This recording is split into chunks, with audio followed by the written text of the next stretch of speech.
Cain had just killed his brother. God sentenced him to become a fugitive and a wanderer. And Cain responded with a strange fear. Whoever finds me will kill me.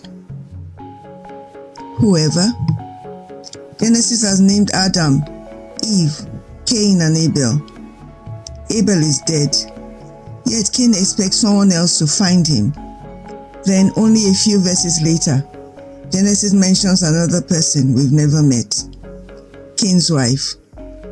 No name, no introduction, and no explanation of where she came from. So, where did Cain get his wife? And perhaps more importantly, who else was there? To understand the problem, we need to go back to the field. Cain works the ground. Abel keeps sheep. Both bring offerings to God. The Lord regards Abel's. Cain's is not regarded, and Cain gets angry. God warns him that sin is crouching at the door. He disregards the warning, and in the field he rises against his brother and kills him. God asks, "Where is Abel, your brother?"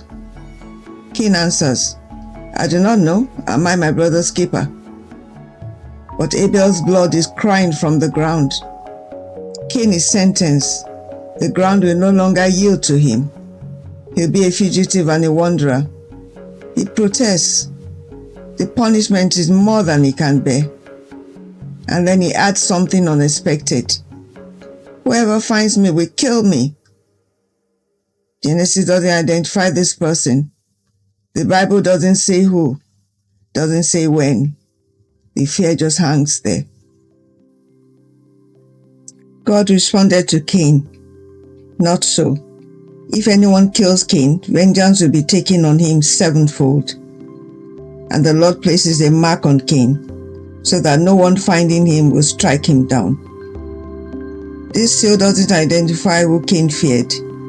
Neither does it tell us how many people existed and when he expected to meet them. But it tells us something. God responds to Cain's fear. That says plenty. The story goes on. Cain leaves the Lord's presence and settles in the land of Nod, east of Eden. Then Genesis 4:17 says, Cain knew his wife, and she conceived and bore Enoch, his wife. This is the first time she appears. Genesis doesn't record how they met, doesn't name her parents, doesn't give us her name. She simply enters the story, already his wife. So where did Cain get his wife? But notice by verse 17, she's no longer the only one. Cain has already spoken about people Genesis hasn't identified. Cain and his wife have a son, Enoch. Then Genesis says Cain builds a city, naming it after his son. Genesis doesn't tell us how large the city was, how many people lived there, or how it was organized. It just called it a city. The story goes on. Generations pass. Genesis talks about Lamech and his children. Jabal, the father of 10 dwellers who raised livestock. Jubal, the father of all who played the lyre and the pipe. Tubal-Cain, who fought tools out of bronze and iron. The chapter has moved a long way from the field where Abel died. Families continue. Different kinds of human life appear.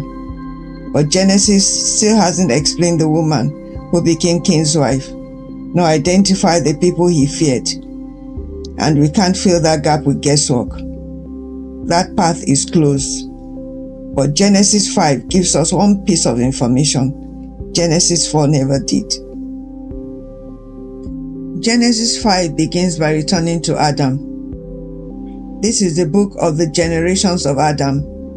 The line now runs through Seth, the son born after Abel's death. Adam was 130 when Seth was born. Here's the detail Genesis 4 never gave us. Genesis 5:4 says, the days of Adam after he fathered Seth were 800 years, and he had other sons and daughters. Other sons and daughters who were unnamed and uncounted. We are not told which of them were already alive when Cain killed Abel, and we are not going to pretend we can calculate that. But we don't need to. This verse tells us something simpler and far more important. Adam's family included people the earlier narrative never named. That's not an educated guess. Genesis says it directly.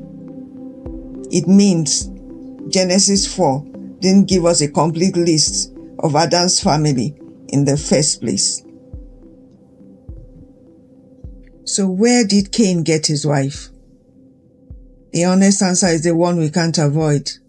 Genesis never tells us. Not her name, her parents, or how closely she was related to Cain. We shouldn't pretend the Bible gives us information it doesn't. What it gives us instead is a framework. Cain belonged to Adam's family. And Genesis 5:4 tells us, in plain language, that family included sons and daughters the story didn't name.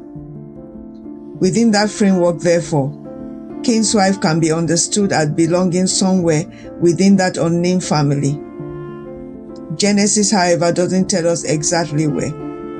She may have been Cain's sister, but Genesis never says so. Genesis 4 was never a census. It was a story about Cain, Abel, murder, judgment, and what followed. Outside that narrow line, other members of the family could exist, live, and disappear from the background without ever being named. Cain's wife is one of them. Genesis never told us who she was. We are the ones who assumed it owed us that information. Genesis never promised what it didn't deliver. It gave us a narrow window into a much larger human story. This is the Unravelling. Please subscribe and join us in the next investigation.